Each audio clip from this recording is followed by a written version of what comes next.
All right. Well, welcome to another great video from Murmur MD. We're going to talk about LV pacing during TAVR today. And this is a trick I learned from Aiden about a year and a half ago and have adopted it in my practice. And it's been totally transformative for our TAVR procedures, both from a time, complication, and workflow perspective. So, Aiden, without further ado, take us through LV pacing during TAVR. Yeah, so just wanted to kind of go over, some of the aspects of this, including the technique. But first of all, why would you even consider this? And I'll tell you, this is one of the last RV perforations that I had, and this is never fun when you have acute cardiac tamponade. You need to get in there, drain it fast. Patients are unstable, and if it's big enough, chest compressions don't help. And so, something that I really, really try to avoid at all costs. And this is just looking, this is about a year ago, about 131 people polled, and over half have never tried it, and about a quarter have tried it but kind of abandoned it. And I know both you and I have been doing this pretty routinely and without having issues. And real quick, is there any data? Well, it turns out there is some data. It's a paper by Benjamin Bari and his colleagues, and randomized trial. And I won't go through the details, but basically it was faster, it was less expensive, same rate of success. And then really important to me is there was no cardiac tamponade by RV pacing leads, which is about 1.3%. And we see that, in most of the literature about that, 1.3%. So anything we can do to avoid, 1.5, you do 100 TAVRs a year, if you can get away from 1.5 acute cardiac tamponade, I think it's really worth it. Some other things, I think there's a better hemodynamic response. You think we do bi-V pacing, right, with low EF. I think it's safer, again, mainly because the LV is considerably thicker. And the proven benefits, from that paper, it's definitely faster, less expensive, and less fluoroscopy. So what is the technique? Well, first of all, for me, I would consider RV pacing if there's a pre-existing bundle branch or a bifascicular block. I have seen a couple cases where I just put the Safari in and the patient goes into complete heart block. And if you don't in these cases, you should definitely have a femoral vein access, unless there's a real dedicated LV pacing wire that can pace without having a delivery system around it. The other situation is severe AI. A lot of people have noted just poor capture with LV pacing in severe AI cases. And so the external pacemaker, how you do the pacing, this really matters. And this is based on, there's Ohm's law. And when you're pacing unipolar, impedance has a big change based on the patient. And this can vary 1 to 5-fold. So really important here is that you want to deliver a constant current, right? Not a constant voltage. You want to make sure that that current of electrons is going through regardless of the impedance. So bottom line is that your settings will be in milliamps, okay, not in volts. So if you have an external pacemaker and they say, hey, how many volts should I set this to? That's the wrong one. I think most in the US now are, will be current based and settings will be in MA. And here's some tips and tricks. We do like to place defibrillator pads. I've never seen it, but I think RNT is possible. And I'll go through the rest of these with some pictures here. Guide wire, Safari 2 is most often used. I think a Confida could be considered. But an Amplat, some of these other wires, potentially less contact. And, if you put a tight bend, you do need to make this snug, so you might have a higher perforation risk. This is a picture of the alligator clips that we use, pretty standard. They have these in, every lab in the EP rooms. And first thing you need to do is to ground the system. And for us, I just use the same lidocaine needle that I use to numb up the area. I put red ahead, just clip it right on there. You'll see this this external clip has teeth all the way up and down. Some are only at the tip, so you really have to make sure that you're actually grabbing that metal with it in order to complete the circuit. I think it makes a difference if you put it way too far back on the LV wire. So I'll put my ground here. This can also be done with a grounding pad. You can ground it to the skin. You can put a wire in the femoral vein and clip it to that. So there's a lot of ways to do the grounding. For me, this is pretty reliable. This is in and out. It's not going to move. And then I kind of wait till I get close to the valve with the delivery system before I attack the back alligator clip. And that's important because the delivery system itself has to insulate the circuit. This is just showing some testing here. And what I like to do is just do it right before the nose cone crosses. And that way I know that if I were to lose, to go into heart block right after deploying a valve, I still know that I can pull it back to right here and have capture. And that's usually not an issue. So right before I cross with the valve, I'll go ahead and test the system. Just another picture here of kind of where you're doing your testing before you go in and cross with the valve.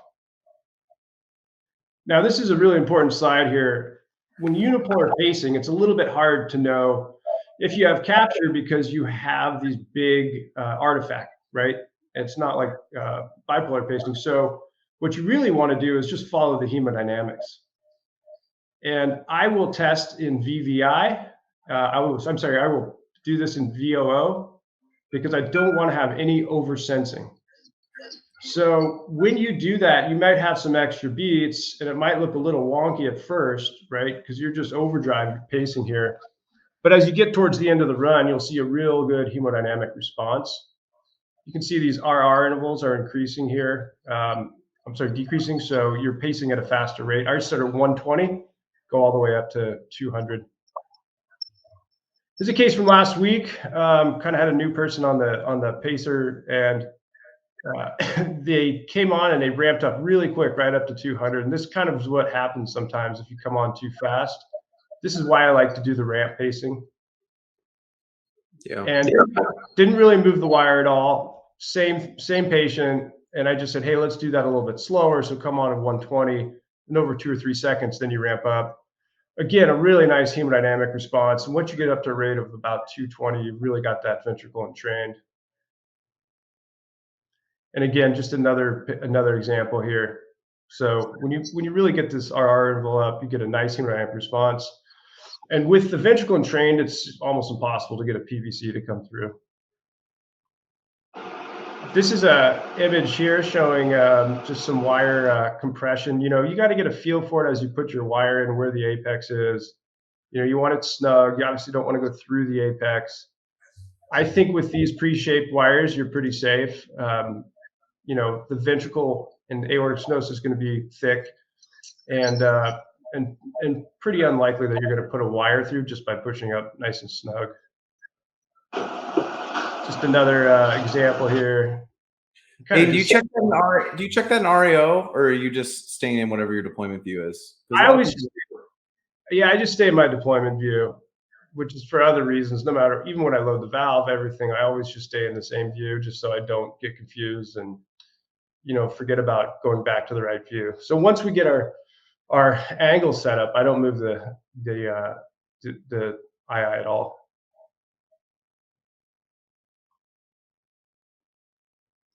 And again, here is, when you pull the pusher back and you're getting ready to deploy, sometimes this wire can come back a little bit, right? So you want to just make sure that it's kind of snug up against the apex, as a final check right before you deploy your valve. And this is just another example of LV pacing, and it really works great. Been really happy with it, and virtually every time it seems to work. So just the other things, if you're not getting capture, dehydration, et cetera, the actual patient, that impedance can make a difference. You may not be getting enough electrons delivered. If you don't put the clamps on right, make sure they're actually touching the metal. Sometimes these teeth are way at the tip. Red ahead, got to make sure you have your polarity correct. Big one here is if the LV wire is not really touching the myocardium. Obviously, that's going to be really important. I've had some post-cabbage patients where I think just the scar tissue or something that just does not get a good capture. And then, of course, your whole system can be bad. You know, the alligator clips; these are pretty cheap, and so you know your whole system has to be working. And then we'll just note here that transvenous temporary pacing failure also occurs, and that's up to 10%. And then just one complication I did want to show. This is a case where I had a pop out. And if you see on this first shot here, this is not at the apex. So I had positioned the valve and I forgot to kind of push this snug again. You can kind of see all the contrast going around here. This is just not really touching. Um, so you really want to make sure it's snug. You want to do a long kind of pacing run just to make sure that your hemodynamics are really stable before you deploy the valve. This one just pulled it back into descending and deployed a second valve, and really was not that big a deal. In fact, I'd really way rather deal with this than have an RV perf that the patient's tamping on and I'm rushing to try to fix the hole. I also talked to some of the Edwards reps, and they'll tell you that one of the most frequent causes for when they have to open the chest on a TAVR case is when there's an RV perforation. And then here's the second valve in this case. I did put up a RV pacer here because just couldn't do it twice, but I love it.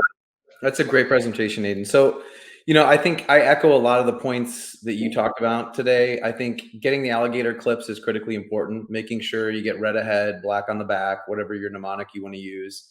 And I think the ramp pacing is critical. I think a lot of people fail at LV pacing because they're not ramping. And so I always like to practice the cadence, max output, VOO, pace at 130, pacer on, ramp to 180, deploy, pacer off. And I think that's really critically important. What are some of the other reasons you think people aren't adopting LV pacing? I hear a lot of people saying, oh, well, maybe I'll wait for that savvy wire to come out, or maybe I'll wait for some dedicated LV pacing. What would you say to those folks that are hesitant to start it? I mean, I think it's always just a jump. You're taught how to do things one way and you don't really want to change. And I think that, changing what you do, especially something like a TAVR, it's kind of hard.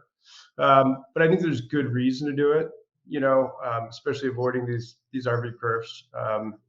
And so, you just have to do it, know the technique, and then trust it. And, what I'll tell people typically is play with it a little bit first, make sure that you're happy. You can do a valvuloplasty on any TAVR. We don't typically do that, but, it's not wrong to do that. So you can kind of practice with it and then until you're comfortable. Or any isolated valvuloplasties are great. This also works good if you have a rota case. You don't need to put up a temp wire. You've got a wire down, and you can use the same technique for anything where you have a wire, in the heart and you need to do some backup pacing. I totally agree. I think if you're hesitant and you're not sure if you want to start it, do a BAV and try it. And I think you'll find that it's super predictable. So that was great, man. That's a great overview of LV pacing. Thanks, brother. Appreciate it. Okay. Thanks, Joe. Talk soon.